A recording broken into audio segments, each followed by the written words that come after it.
The goal is to build a life I actually enjoy living while I'm building it.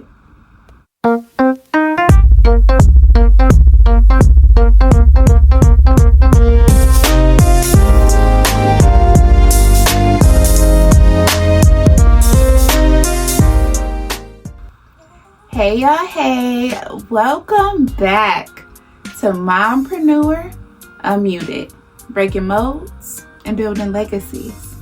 This is the space where we talk about motherhood, purpose, faith, business, and all the ways we're trying to build something meaningful without losing ourselves in the process.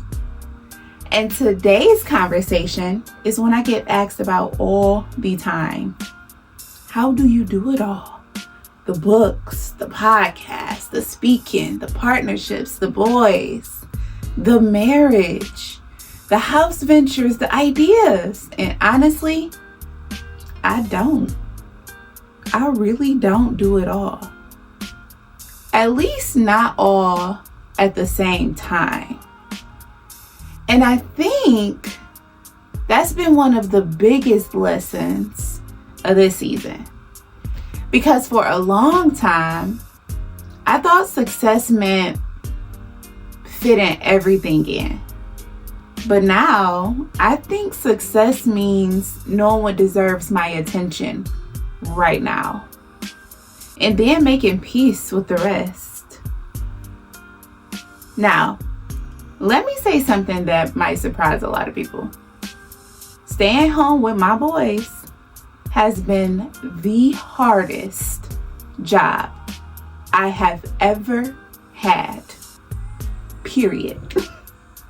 And that's coming from somebody who worked in leadership, call centers, schools, project management, portfolio management, corporate environments where everything was urgent and everybody needed something.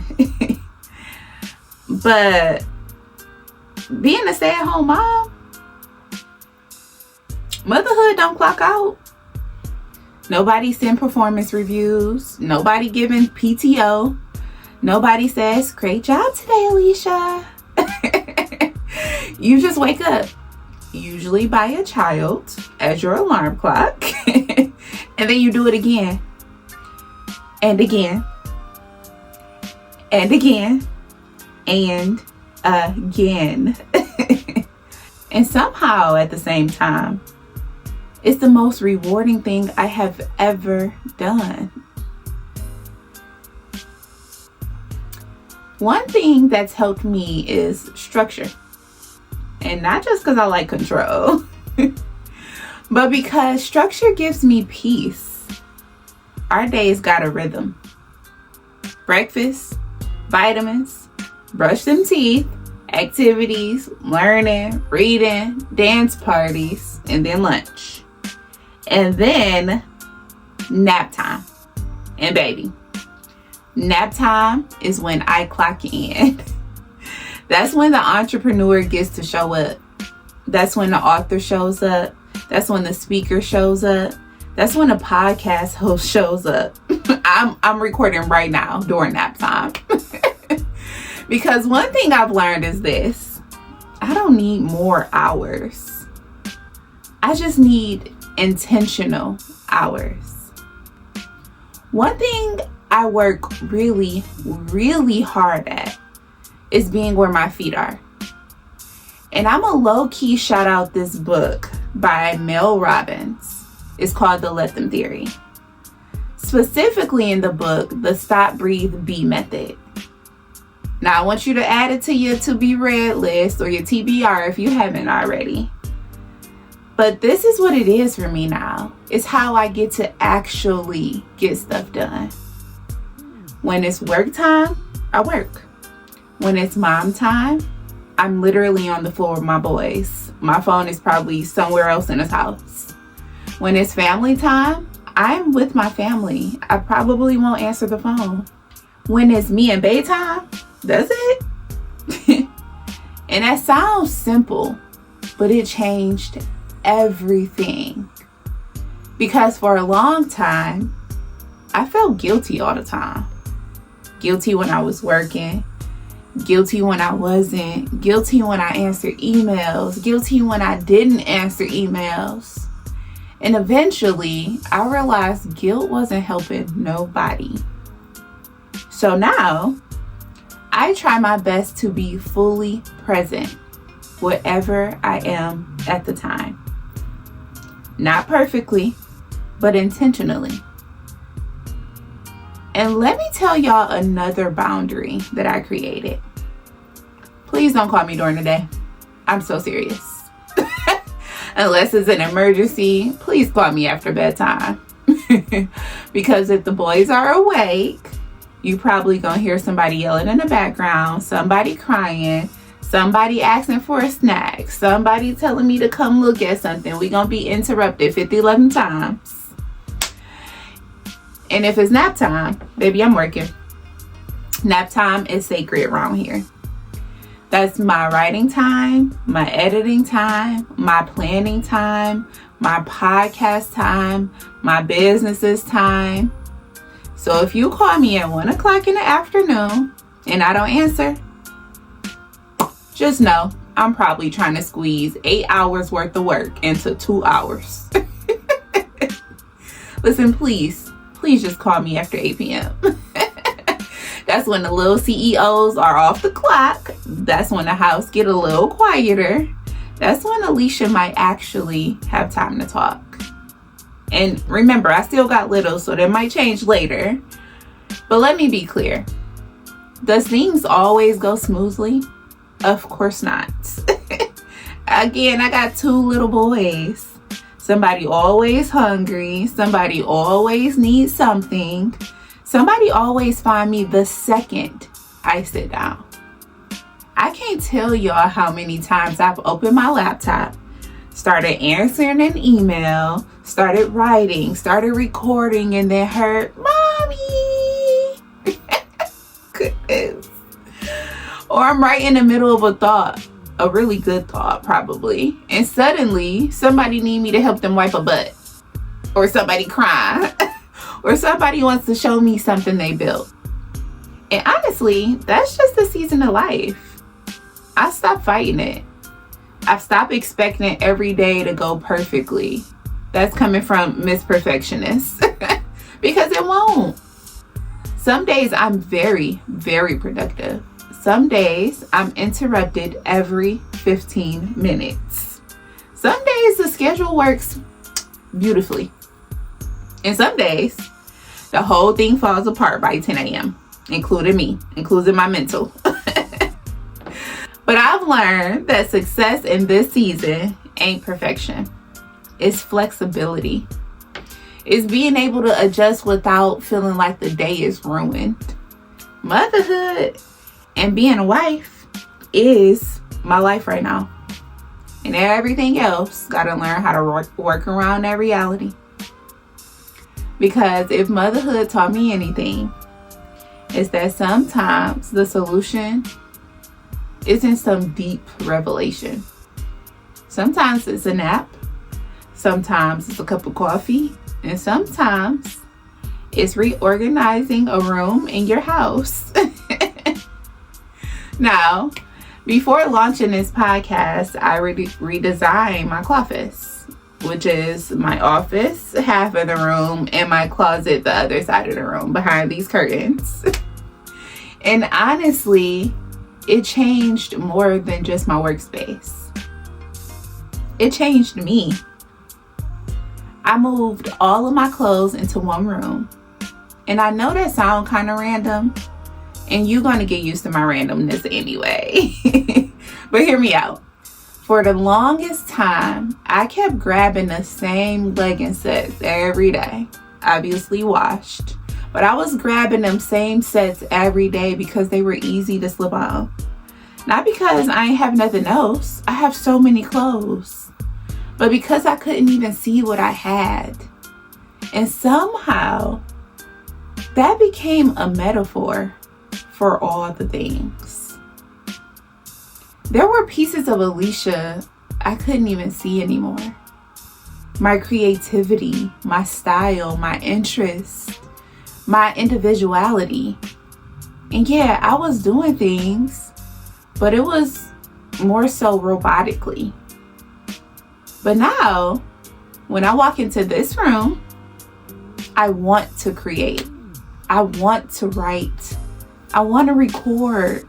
I want to dream. And some days, I just close the door and I breathe. If we really keeping it honest. Now, let's talk about self-care for a minute. Because I think social media got us a little bit confused.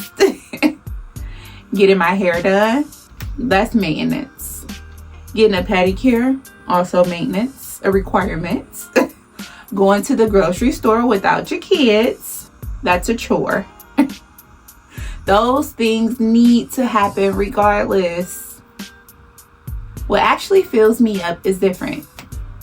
It's taking walks when it's warm out, working out, doing the workouts that I like to do, not what everybody else think you should do, having a girls' night, finding a new coffee shop, exploring your city. There's so many new places in the city that I didn't even know about. So exploring a new place, working on a creative idea because I want to, not because somebody needs me to. That feels different. Most Saturdays every month for a few hours belong to me. My husband is home, the boys are good, and I leave. No errands, no appointments, no grocery runs, no responsibility. I know everybody don't have a spouse at home on a Saturday. I know everybody doesn't have built-in support, but if you do got people you trust, ask them. Maybe you switch off with another mama. She takes your kids one Saturday and you take hers another day. Maybe it's a grandparent, an auntie, a sibling, a trusted friend. Whatever your village looks like. And we're going to get into my sister's episode where she had to pay for her village. She bought a nanny and everybody thought it was expensive, but it really wasn't. So tune into that episode. But whatever your village looks like, because I truly believe every mom deserves a few hours where nobody is calling her name every 5 minutes, bro. And what's funny is most of the time I'm still working on something. A book, a podcast idea, a new partnership. But the difference is I'm choosing it. Nobody asking me for it. Nobody needs it right now, immediately. It's simply time I protected for myself. And can I tell y'all one more thing? Sometimes I pay for peace. Now, before somebody clips that and take it all out of context, let me explain.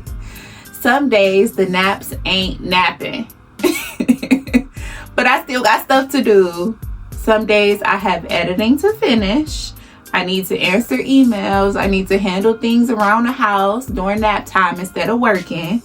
And on those days, I load up the boys and I take them somewhere I call a surprise place. Usually it's some indoor play place, a trampoline, a climbing place, a little kid's adventure, somewhere enclosed where they can safely get all their energy out. And I intentionally go during the middle of the week when nobody is hardly there. Now, yes, it may cost me $10, $20, maybe a little more per kid. And yes, I could technically save money. But sometimes the return on investment is my sanity. Because they'll spend 2 hours climbing, running, jumping, making friends, burning energy. And I'll sit there with my laptop to answer emails, to work on posts, to map out book ideas, or edit a podcast clip on my phone. Or sometimes I'll just sit there and drink my coffee while it's actually still hot. And honestly, it's some of the most productive work time I get. Because they're happy, I'm happy, and everybody winning. I've learned that every solution doesn't have to be complicated. sometimes peace costs $20. And sometimes that is money well spent. And then there's marriage. Because one thing about me and my husband, we are intentional. We're not perfect, but intentional. We alternate date nights. Every Friday night. Most of them happen right in our house because we're not trying to wear out our sitters. When we really need them, we want them to answer the phone, okay? But the point isn't where the date happens. The point is making sure it happens. Because one day, these boys are going to leave. And I still want to know the man sitting across from me. Also, I still love traveling. Having a family didn't fully stop that dream. It changed it a little bit. It changed the logistics. Now, it's family road trips, snack bags, bathroom breaks, planning around naps, extra passengers. The dream didn't just disappear. It just evolved. And honestly, I think that's true about a lot of things. Now, I kind of want to shift a smidget. So my husband doesn't really care about makeup, right? He'd probably be fine if I never wore it. But I love it. I think it's fun. It's creative. It's relaxing. And it's another way I get to express myself. And I think women need permission to hear this. Not everything you do has to be for somebody else. Some things can be just because you enjoy them. And that's okay. For a long time, I thought balance meant doing everything perfectly. Again, now it's about having a rhythm. It's about moments. Moments where I'm fully present with my boys. Moments where I'm locked in on the business. Moments where I'm connecting with my husband. Moments where I'm pouring back into myself. Because most days, all of those things are happening. Sometimes before noon. The goal isn't giving every part of my life equal time every day. And again, the goal isn't perfection. The goal is making sure none of those parts of me completely disappear. Because being a good mom doesn't require disappearing.